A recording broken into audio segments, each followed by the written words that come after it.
ഞാനിവിടെ ഒരു 1:30 മണിയായപ്പോൾ വന്നിരിക്കണേ. ഞാൻ വന്നിരിക്കാൻ പറ്റിയ സാഹചര്യത്തിലല്ല.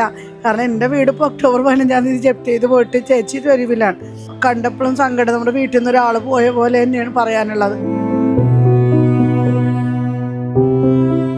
കുഞ്ഞുനാളിൽ തുടങ്ങി ശ്രീനിവാസ് സാറിൻ്റെ പിക്ചർ കണ്ടുകൊണ്ടിരിക്കുന്നത്. പിന്നെ നമുക്കൊരു സങ്കടം തോന്നുമ്പോൾ ഇപ്പോഴും അതെ, ഏതെങ്കിലും ഒരു വല്ലാത്തൊരു അവസ്ഥ ഒരു സങ്കടം വരുമ്പോൾ ഞാൻ പറയണ ശ്രീനിവാസ സാറിൻ്റെ സിനിമ ഉണ്ടെങ്കിൽ ഒരെണ്ണം വെച്ചാന്ന് പറയും. അതിൽ ഏത് പൊസിഷൻ എടുത്താലും നമുക്കൊരു സന്തോഷം മനസ്സിന്. അപ്പം നമ്മുടെ കുടുംബത്തിലൊരാളായിട്ട് തന്നെയാണ് ഞങ്ങളത് കണ്ടേക്കണം. ഞാനിവിടെ ഒരു 1:30 മണിയായപ്പോൾ വന്നിരിക്കണേ. ഞാൻ വന്നിരിക്കാൻ പറ്റിയ സാഹചര്യത്തിലല്ല. കാരണം എൻ്റെ വീട് ഇപ്പോൾ ഒക്ടോബർ 15-ാം തീയതി ജപ്തി ചെയ്ത് പോയിട്ട് ചേച്ചി തെരുവിലാണ്.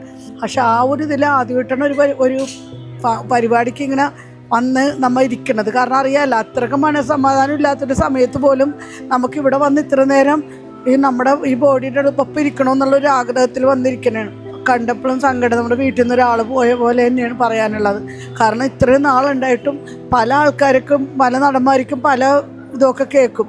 പക്ഷേ ഈ സാറിനെ കുറിച്ചിട്ട് ഇന്ന് വരെ ഒരു മോശം അഭിപ്രായം ആരോടും, ഒരു കൊച്ചു കുഞ്ഞുങ്ങളോട് ചോദിച്ചാൽ പോലും അവർ പറയണ നല്ല ഒരു നടൻ.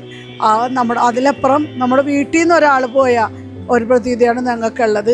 അത് കാരണം ഇത്ര നേരം ചേച്ചി ഈ വിഷമത്തിലും ചേച്ചി ഇവിടെ വന്നിരുന്നത്. ജീവിച്ചിരിക്കുമ്പോൾ ഞാനൊരു നടനെ കാണാൻ ആഗ്രഹിച്ചേക്കണത് ശ്രീനിവാസ സാറിനെ എന്തെങ്കിലും കാണുമ്പോൾ. സാറിന് ഒത്തിരി ഇഷ്ടമാണ് കേട്ടോ സാറിന്. ഞങ്ങളുടെ ആ സിനിമ ആണ് ഞങ്ങൾ ഒത്തിരി സന്തോഷം തന്നെ ഒരു ആളാണ് എന്ന് പറയണമെന്നുണ്ടായിരുന്നു. ഒരു വാക്കെങ്കിലും മിണ്ടണമെന്ന്. പക്ഷെ നടന്നില്ല. പക്ഷെ ഇപ്പോഴാണ് ഇത് കാണാൻ പറ്റിയത് തന്നെ. ഇപ്പോൾ കേരളത്തിൽ എവിടെയായാലും നമ്മളൊന്ന് പോയി കാണണമെന്ന് ആഗ്രഹിച്ചതാണ്. ഇന്ന് ഇവിടെ വന്ന് കണ്ടപ്പോൾ ഒരു സമാധാനം കിട്ടി, അത്രേ ഉള്ളൂ.